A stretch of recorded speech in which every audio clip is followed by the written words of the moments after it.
Your body starts breaking down in just 24 hours without movement. Your muscles melt, your brain shuts down, your bone dissolves, your heart weakens, and your metabolism crashes. And like I said, this is all in the first 24 hours. Hello, health champions. Today we're going to talk about what happens if you don't move at all, as if you're in a coma or complete bed rest. And the reason we want to understand those extreme situations is that then we can relate those to what happens to the body during normal sedentary lifestyles that most people have. With complete lack of movement, you lose 1% of your muscle mass every 1 to 2 days. And inside those muscles, there are contractile proteins called actin and myosin. And those proteins have a half-life of only 5 to 7 days. That means every 5 to 7 days, half of them die, and we have to make new ones.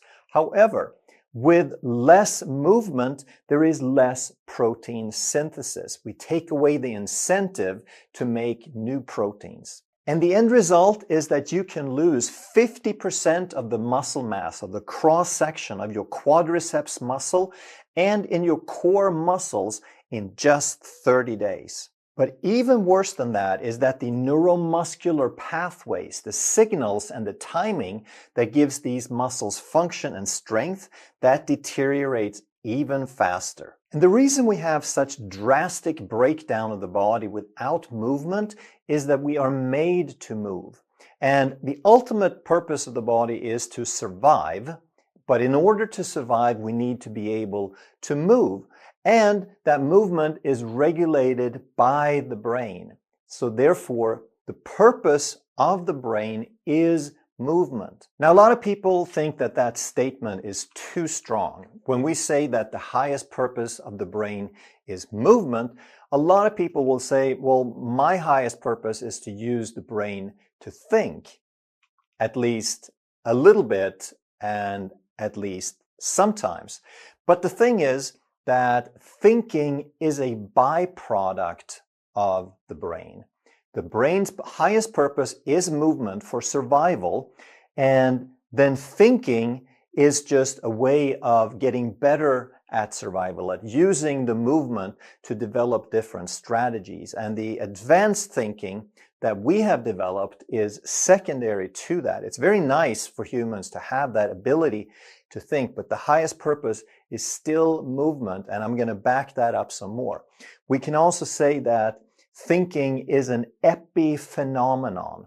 It sort of just happens on top of movement, on top of the other primary functions. And to really drive home the message of what the brain really does, we're going to listen to Roger Sperry, who won the Nobel Prize in Physiology in 1981. He was a neuroscientist. And he said that 90% of the brain's activity is for processing the body's movement and posture in a field of gravity. And we'll come back to that. That's a lot of big, important words in there. And he went on to say that movement isn't just good for the brain, it's the brain's main job. And it's not just the brain's main job, the very survival of the brain cell depends on it. So we have 40 trillion cells in the body, and 100 billion out of those are brain cells or neurons. And every cell in the body has a purpose. We just don't keep them around to have a body. Every cell does something, and the different types of cells do something different than other types of cells. But what they all have in common is that if you don't use them, then you lose them. And the reason is that the body is not going to keep a bunch of cells around that don't have a purpose. That's just a waste of resources. And cells turn over all the time. They are born, they grow, and they die. And why would we replace them if they don't have a purpose, if we're not using them for something? So this is key to understand about all the cells in the body, and especially about brain cells. So for example, muscles contract. Muscle cells have the ability to shorten. That's how we create force in the body. If we exercise, if we put tension on those muscles, then we use them and we don't lose them. We maintain them, we rebuild them. But If you hurt yourself, you put your arm in a cast, now you're not putting tension on that muscle, and the muscle starts to break down like we talked about. Now, that's the purpose of a muscle, and we kind of understand that use it or lose it, but brain cells, what do? They process signals. So if we give them a bunch of signals to process, now they're like muscles. We put tension on them, we give them a purpose, and they process a bunch of information, they process energy, and we rebuild them. So just like muscles, you could have big, healthy neurons and brain cells, or you could have little scrawny, skinny brain cells that can't process and metabolize much. So to keep the brain healthy, we need to give it a bunch of signals to process. And how do we give it signals? Where do they come from? Well, Roger Sperry just said that. 90% of the signals that reach the brain and that feed the brain and give the brain the juice of life comes from movement, posture, and gravity. From movement and posture and relating that in a field of gravity. So if you really get this, then you understand that the brain's survival depends on it. But I'll give you some more examples to drive this home so you really get it. Let's talk about space. Most people think that the biggest problem, the biggest challenge with going into space is to bring enough food and oxygen and so forth. Actually, the biggest challenge is the lack of gravity, which leads to a massive, quick deconditioning and collapse of the human health. So the people that we send out in space, they're not the atrophied, sickly, elderly people who are about to croak. We pick astronauts who are the healthiest, the prime specimens. We run them through tests. We condition them to make sure that they're as healthy as is humanly possible. And yet, as soon as we send them into space, they can experience 20% muscle loss in a week. And they try to counteract this with all sorts of different exercise. But even though they run them through machines and strengthening for 2 hours a day, that cannot offset the lack of gravity. That can only slow down the loss a little bit. And because of the neuromuscular changes that we talked about, the signals and the timing that change between the brain and the cells, and also some vascular changes, when these astronauts come back, very often they can't even stand up. They have to help them off. They faint and they don't have the balance and the muscle control to even walk by themselves. And why did we talk about space? Because the lack of gravity is a huge part of the lack of signals that we are supposed to get from movement and exercise. And the lack of that leads to rapid degeneration. And for those of you who need one more example to understand how important movement is for our health and our brains and every system in the body, we're going to talk about the sea squirt. So that's a little creature in the ocean. And when it's born, it's kind of like a tadpole, like a little frog baby. It swims around and it has a very primitive, very small nervous system. They have 177 brain cells. So it's not to compare to a human nervous system, which is extremely complex with 100 billion nerve cells. However, these 177 brain cells, it's the basic central nervous system. It gives it basic sensory and motor function, meaning it has the equivalent of an eye to detect its environment, and it has a tail with some muscles that the brain can send signals and that can propel it forward and around. So it can detect its environment and it can move around in its environment. And that's enough for this little sea squirt to find a place to live, to find a place to settle down, to set its roots down. And once it finds that place on a rock somewhere, now it basically turns from an animal, something that can move and has some form of brain, and it turns into a plant, to something that doesn't move. And now what happens? Well, it doesn't need a brain anymore because it's not going to ever move again. So when it doesn't need a brain, what does it do? It consumes its own brain. It uses the nutrients in that brain because it's a waste not to use it, and it's never going to use it again. So I hope you can take all these examples and understand that the brain controls every aspect of you.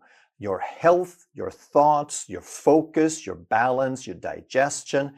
And if the brain isn't working, all those things start declining, and the brain is fed by movement. Now, everyone watching this has heard that you should exercise. And if you go on the internet and you look at the layman articles, most of the articles written, you're going to see that you should move, you should exercise because it burns calories.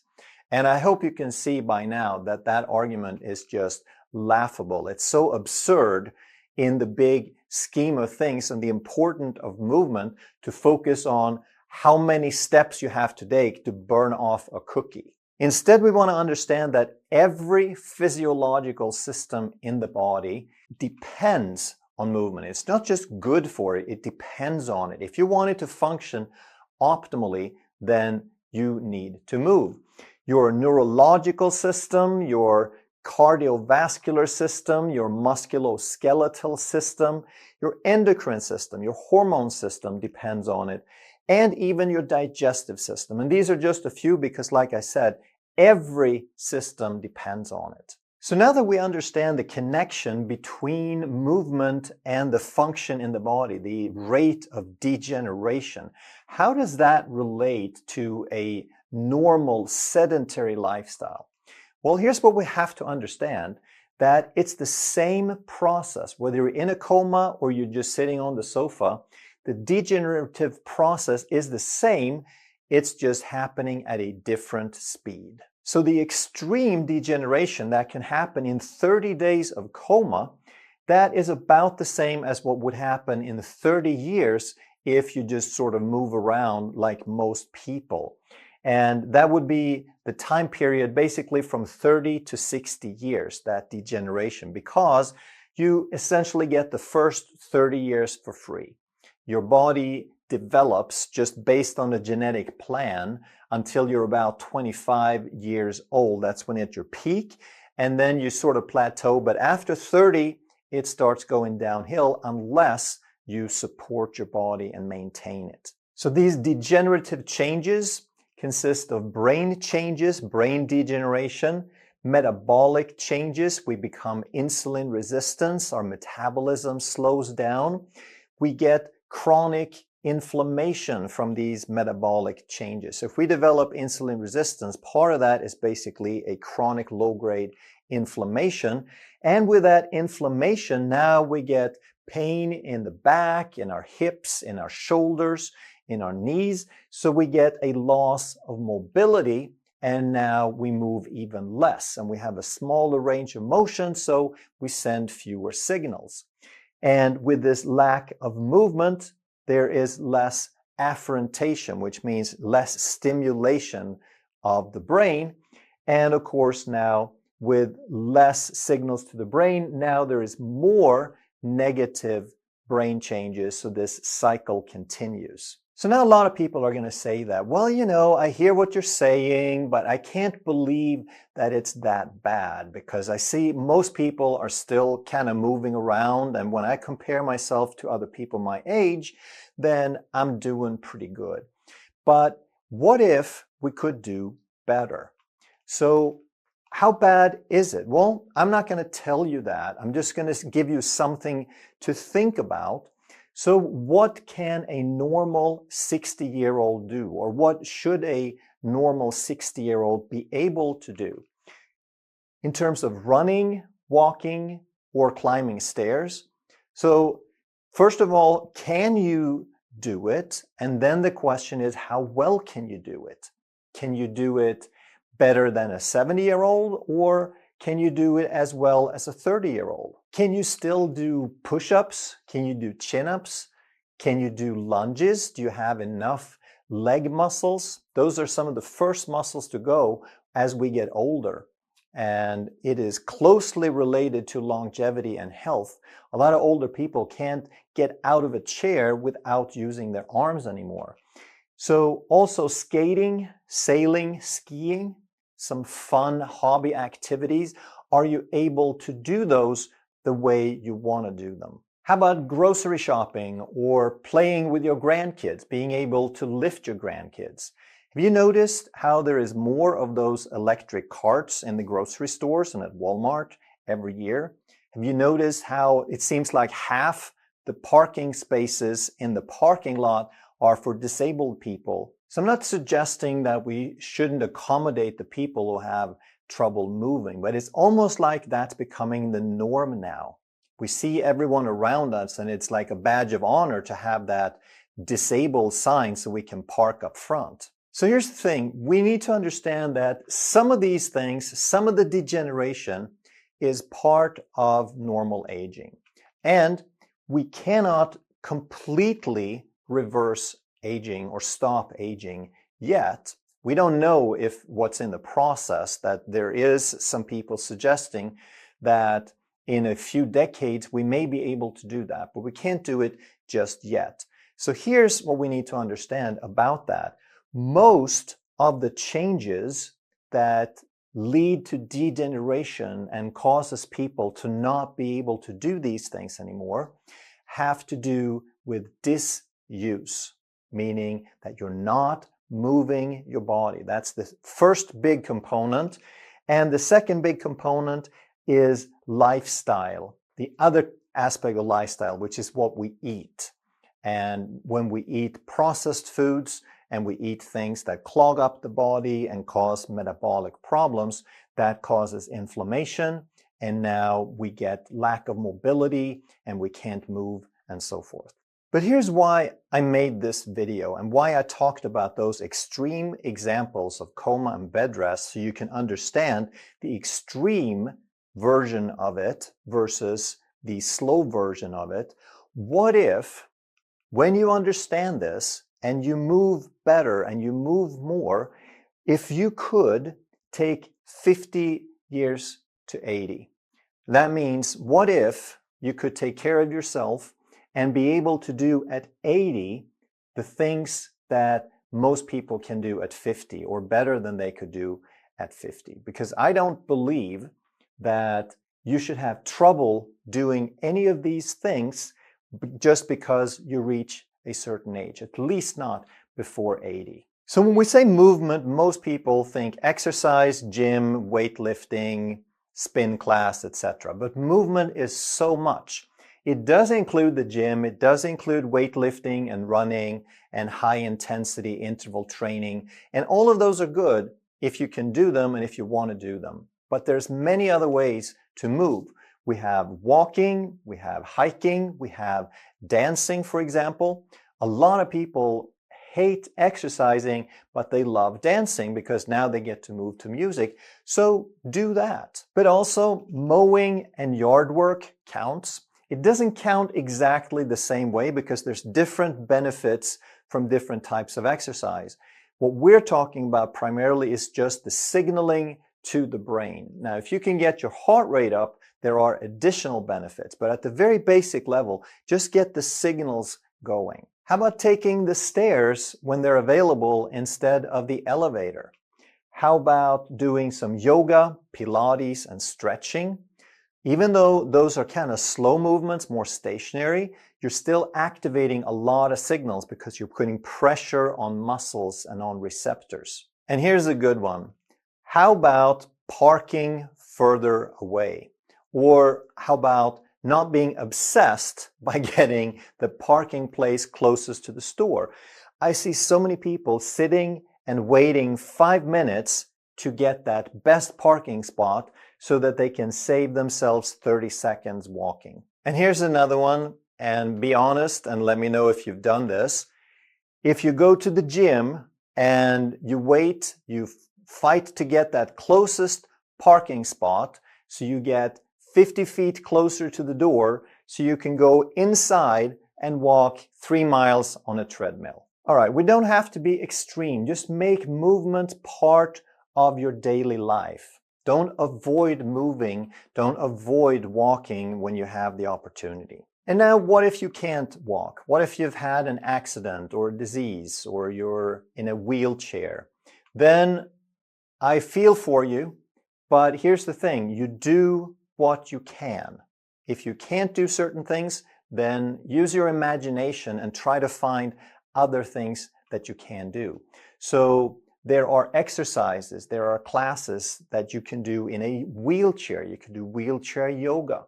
If you can't stand or walk or put pressure on your joints, you could maybe do some water exercises. You can activate the brain to some degree with breathing exercises. You can reduce stress, you can reduce inflammation simply by practicing breathing and awareness. You can go ahead and stretch your arms in every direction possible. You stretch straight up, you stretch to the side, you move them around, you stretch your hands, you move your fingers. All of these things will send signals to the brain. It's not as powerful as if you can use your whole body at the same time, but every little bit counts. And if you can go ahead and move your feet and toes, even if you're sitting down. Now, here's an interesting one. You can even simply visualize activity. They've done multiple studies where they have people practice throwing darts in their mind, and they get better at it than the placebo group. They've had people practice piano in their mind, and they get better at it than the placebo group. And they've even had people practice biceps curl in their mind, and their muscles get stronger than the group that didn't do anything. A very powerful thing you can do also is to move your head and your eyes. It's a very, very complicated process because there's a bunch of different neck muscles and there's a bunch of different eye muscles. And the precision and coordination involved is incredible. So if you look straight ahead and you turn your head, then there are certain muscles moving the head one way, but the eyes have to move the opposite way by the same amount at the same rate. Otherwise, everything would get blurry. So that's an incredibly complex process that sends a bunch of signals to the brain. And then you can, of course, also move the head with the eyes, and you can move the eyes without the head. So there are different combinations here, but just know that moving head and eyes requires a lot of signaling. And of course, there are many other ways to just stimulate your senses. Get out in nature, watch the sunset, smell the roses, watch the scenery, listen to music. Everything that your nervous system processes in a different environment creates different signals. So by creating different movement and creating different signals, you can actually start reversing the process of degeneration to some degree. So when you create these signals or create this movement, you increase the afferentation, you increase the signals and the stimulation that keeps the brain alive. So now you start creating some positive brain changes, the opposite of lack of movement or coma. And then if you also start eating better, you start eating lower inflammation, lower sugar, less processed food that doesn't trigger insulin and insulin resistance. And now you get some improved metabolic changes. And then you get less inflammation in the body. With less inflammation, you get better mobility. You get less aches and pains in your joints. And now you can start moving better. And now you created a positive feedback cycle instead. But now I've got some good news and I've got some bad news. So we'll start with the bad news. The longer you wait, the longer it takes to reverse this process. The more degeneration you have, the harder it is to turn it around. But the good news is that it is never too late to start, except tomorrow. Tomorrow is too late because tomorrow never comes. If you enjoyed this video, you're going to love that one. And if you truly want to master health by understanding how the body really works, make sure you subscribe, hit that bell, and turn on all the notifications so you never miss a life-saving video.